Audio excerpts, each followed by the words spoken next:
पण गावखेड्यातली पद्धत आता अशी आहे, जर त्याने आज चहा पाजला तर उद्या हेव चहा पाजतो, आणि जर नाही पाजला तर कचा कच घोड्याला येते एकामेकाला. इतकं प्रेम आहे त्यांचं एकमेकावर. गावखेड्यातली पद्धत आहे आमची. आणि हे येते आणि हे म्हणतात मी नेता. काय नेता यार तू? गोर गरीबात आमच्यात भांडण नको लावू. तो मोठा नेता आहे, आम्ही तुमचा आदर करतो. आमचा माणूस म्हणून विरोध नाही, हे तुमच्या विचाराला विरोध आहे. मराठ्यांचा त्यांना कधीच विरोध नव्हता. मराठ्यांनी त्यांना भरघोस आयुष्यभर मदत केलेली. त्यांनी विरोध करू नये यासाठीच हा विषय होता. आमच्यात वाद लावू नये.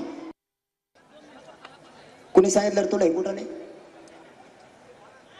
कुठून काडी आणली? तो येवल्याहून आला का? कशाला काड्या करतो? अहो मग गप बसा म्हणल्यावर तीनदा सांगितलं तुम्हाला जमत नाही का? हळूच काडी ठेवची ते एकामेकाला. लय तर वैकली पुट्टे होई.